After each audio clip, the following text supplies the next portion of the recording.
A while back, I did a review of the ESEE6. I really like that knife, and I think it's a great choice as a survival blade. What makes it a great survival blade is due in part to its size. It's a decently large knife, and also heavy.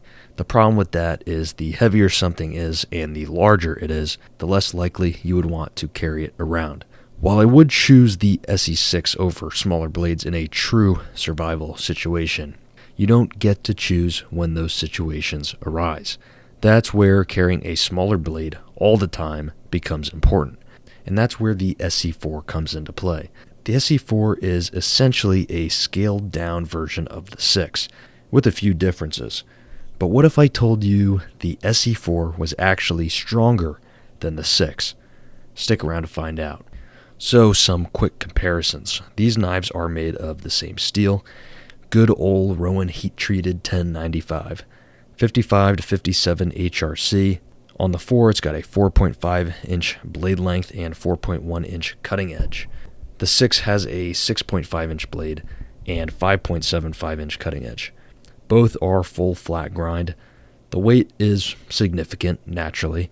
The ESEE6 weighs 12 ounces, while the 4 weighs 8 ounces, so you're saving 4 ounces. And that's not including the sheath, where there are weight savings as well. Now here's the interesting part. The knives both have a thickness of 0.188 inches. This is why I said the 4 is technically stronger than the 6. Imagine you have a ruler and you snap it in half into 2 pieces. Now try to snap one of those pieces. It's much harder to snap the smaller piece of the same thickness. That's the same concept here. Technically, the 6 would be more prone to snapping than the 4. Now, if you manage to snap an ESEE, go ahead and congratulate yourself, because that's not an easy task, but the point stands. The blade width is different, however. The blade width of the 6 is 1.56 inches, and the 4 is 1.25 inches. That means because they're the same thickness, the grind of the 4 has to be steeper. That also means that the 4 will actually be worse at slicing, but that thickness makes it extremely strong.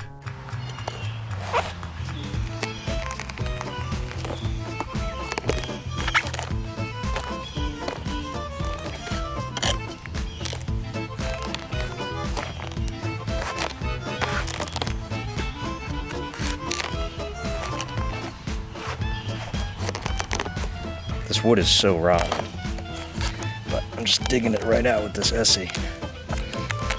Look at that. Look at all that.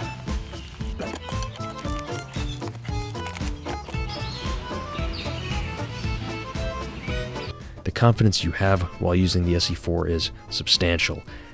It feels like anything you do to it will not break it. That's what makes it a great survival knife. You know this thing is not going to break. In fact, I'm so confident in it, I'm going to stand on it.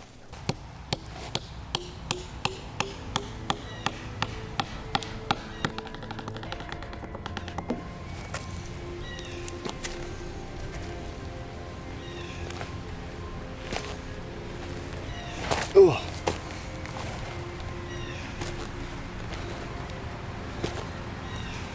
Check it out. Pretty impressive.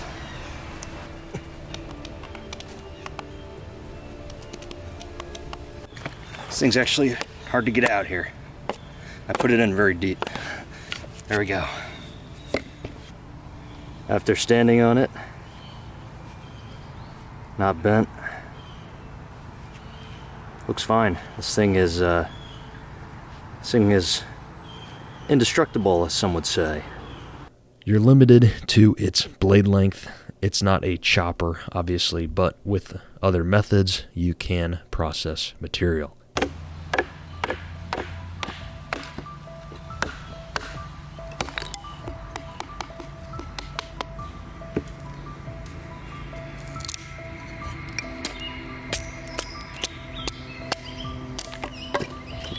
The one thing I was a bit worried about before I bought this knife was the size of the handle. I've heard from many people that the handles were too small. That's definitely something to keep in mind, For me, it's just about okay. When gripping it certain ways, my palm is over the end of the knife. If you have bare paws, you'll probably find the handles that come on this too short.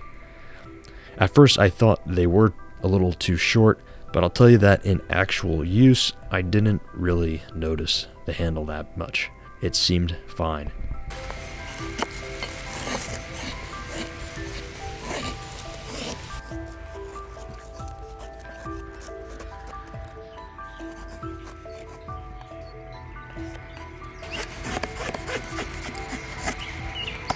I feel like this knife is almost perfect.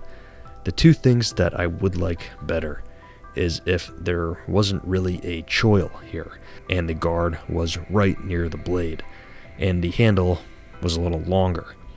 Now I know the 4HM exists, but I like having a finger guard, and the 4HM doesn't really have one. There are aftermarket scales that extend the handle. I may look into that.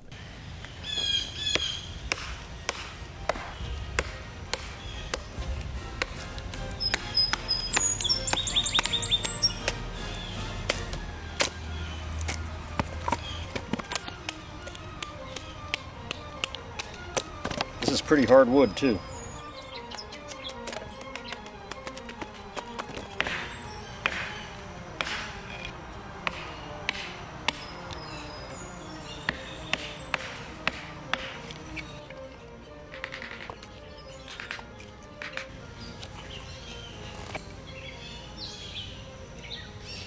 And I am considering stripping the coating off of this. I may do that in the near future.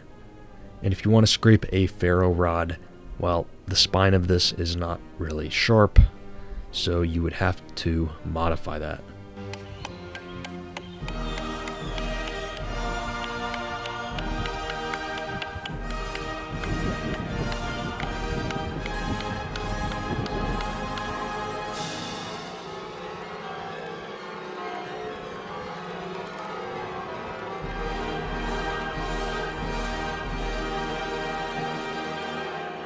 Alright, so I beat it up a little bit.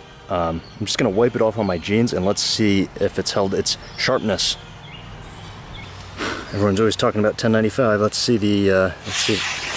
Oh my gosh, look at that. It's like nothing even happened to it.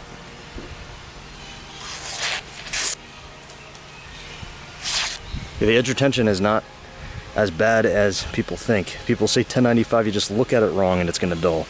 Well, you can see here, this definitely holds its edge pretty well, especially through all that torture. This is just the factory edge. I didn't sharpen it or anything yet, so very good. Well, that's the ESEE4, just a good, strong, dependable knife. Not trying to be anything flashy. It's exactly what ESEE is about. No-nonsense tools. And really, if this was the only knife I ever had for the rest of my life, I would be okay with that. And I think a knife like this is really all you need. And it's really the last knife you ever need to buy. Even though we know that's not going to be the case. So what do I like better, and what should you go with if you're between the ESEE6 and the ESEE4? Well, that's not a clear answer. It depends on what you're going for. They're the same except for the size. If you want a knife that can baton a larger piece of wood or do some chopping, the 6 will fill those roles better. The 4 will still be able to baton, just smaller pieces, and chopping is not really something it would be able to do well. But it would be much better for finer work and general cutting tasks because it's much more maneuverable because of its size, and with that, like I said, comes the weight. It's much lighter, makes it easier to take with you, and won't weigh you down as much. Thanks for watching this video. If you're interested in the ESEE4 or the 6, I have them linked in the description below. I really appreciate it. See you in the next one.